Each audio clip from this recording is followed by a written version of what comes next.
Olá, eu sou Valdir Perini e este é o canal Pão da Vida, onde aprendemos sobre Deus e a sua palavra. No vídeo anterior, eu falei sobre a importância de iniciarmos o estudo da palavra de Deus pelo Novo Testamento. E também dei uma visão panorâmica dos livros que compõem o Novo Testamento. E nesse vídeo eu quero falar especificamente sobre o Evangelho de Mateus.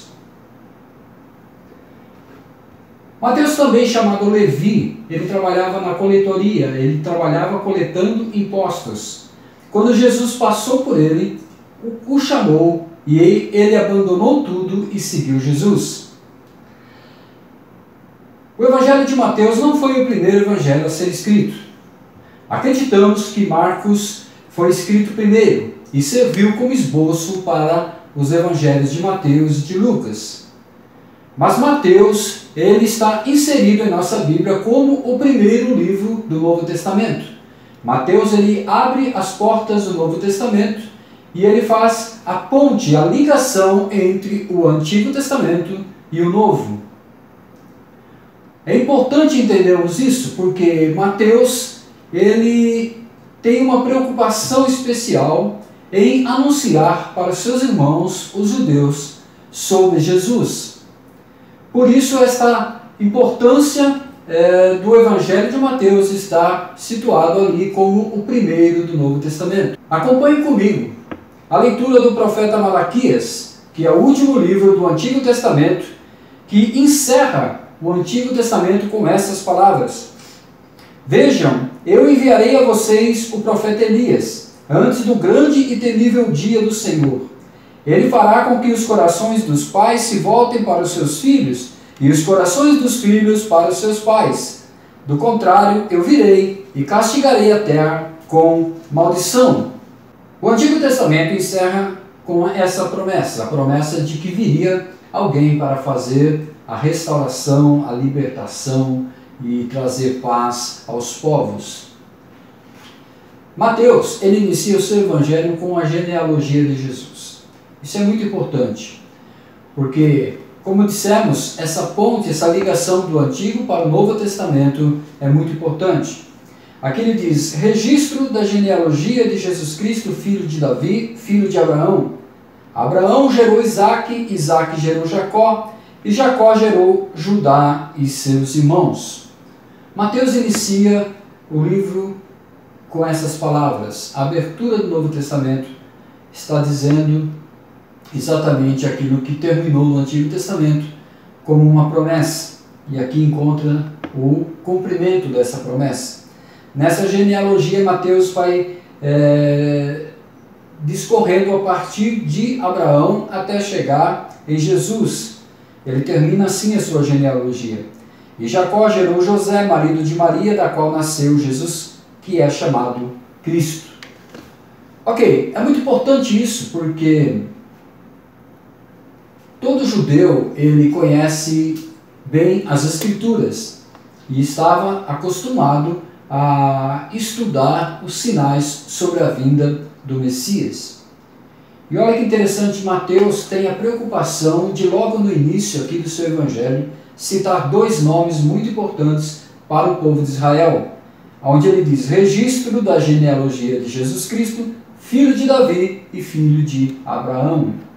Quando Mateus menciona filho de Abraão, ele está lembrando aos judeus sobre a aliança que Deus fez com Abraão. Deus, ele pediu a Abraão que sacrificasse seu único filho, Isaque. E Abraão obedeceu, mas Deus não permitiu que Isaque fosse sacrificado. Enviou ali um cordeiro que servisse como substituto pela vida daquele jovem. E aqui Mateus está ligando esse sacrifício com o sacrifício de Jesus Cristo, que é o Filho único de Deus que veio para ser entregue como sacrifício por todos os povos. Então Mateus está lembrando o judeu da aliança que Deus fez com Abraão. E quando ele menciona também o nome de Davi, ele está lembrando os judeus sobre a aliança que Deus fez com Davi, onde Deus prometeu a Davi que da sua linhagem, da sua descendência, viria aquele que iria governar, que iria assumir o trono de Davi e governar para todo o sempre.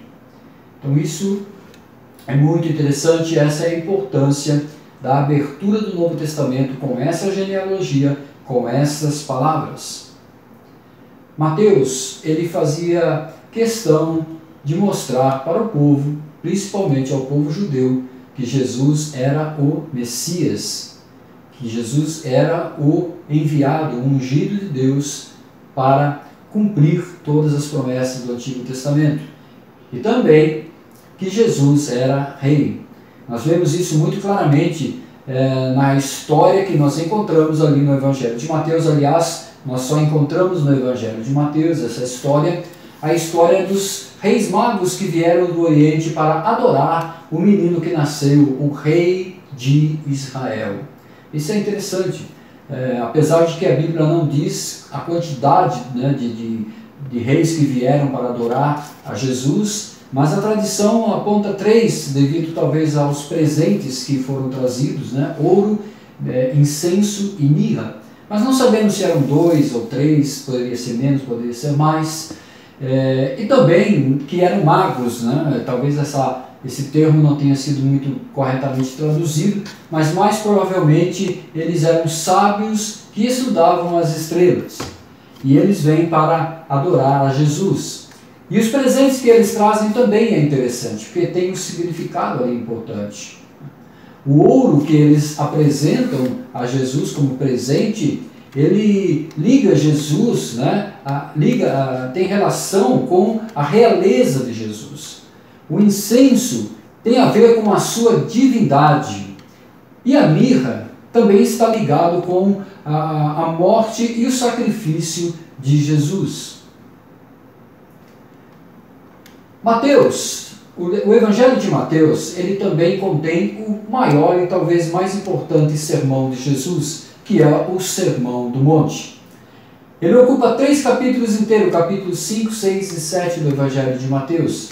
E ali fala sobre coisas muito importantes, como jejuar, sobre não andarmos ansiosos por coisa alguma, né, pelo que havemos de comer, ou de beber, ou de vestir. Aliás, é um texto maravilhoso, eu convido você a ler essa passagem que se encontra ali no capítulo 6 do Evangelho de Mateus, onde Jesus diz para seus discípulos: olha, por que vocês andam ansiosos com o que haverão de comer, ou de beber, ou de vestir?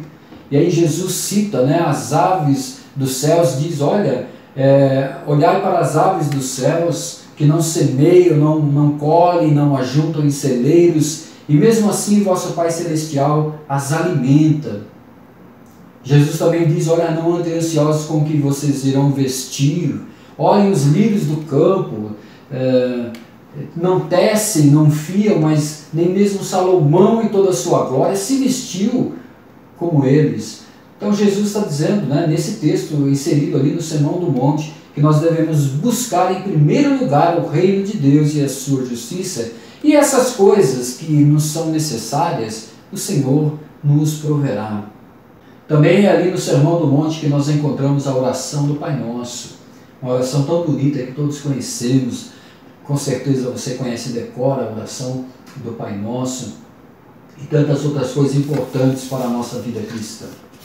Também no Evangelho de Mateus, lá no capítulo 24, 25, nós encontramos um conjunto de parábolas e o Senhor Jesus trazendo ali sermões proféticos, escatológicos. Ele fala sobre a destruição do templo em Jerusalém, que veio a acontecer depois no ano 70 depois de Cristo.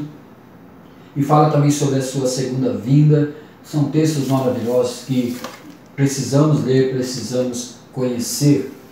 Também é mencionada pela primeira vez no Evangelho de Mateus a igreja do Senhor Jesus, onde ele diz: eu edificarei a minha igreja e as portas do inferno não prevalecerão contra ela. Lá no capítulo 28, encerrando o Evangelho de Mateus, nós encontramos a grande comissão, onde Jesus diz para seus discípulos: vão e façam discípulos de todas as nações, batizando-os em nome do Pai, do Filho e do Espírito Santo, e ensinando-os a obedecer tudo o que eu vos tenho ordenado. E eu estarei com vocês até o fim dos tempos. E Mateus encerra o seu evangelho com essas palavras, onde Jesus comissiona os seus discípulos a irem e fazerem discípulos de todas as nações. Esse é o evangelho de Mateus. Em outro vídeo, eu irei falar sobre Marcos e Lucas, mas eu quis dedicar um tempo maior para o evangelho de Mateus devido à sua importância. Olha, se você gostou desse vídeo, se você foi edificado com essas palavras, eu convido você a nos ajudar a divulgar para que outras pessoas também sejam abençoadas. E como fazemos isso? Você precisa se inscrever no nosso canal, acionar o sininho para receber as notificações dos próximos vídeos. Também é importante compartilhar nas suas redes sociais para que outras pessoas também possam ser abençoadas com essa palavra. Olha, se você puder também, é importante deixar o seu comentário. Deixe o seu comentário, faça a sua crítica, faça o seu elogio, se você gostou, e também dê a sua opinião. Talvez você precise ouvir uma palavra específica, pode deixar ali no comentário, nós estaremos preparando um estudo bíblico segundo a necessidade de cada um. Ok? Eu agradeço mais uma vez a sua participação e que Deus te abençoe em nome de Jesus.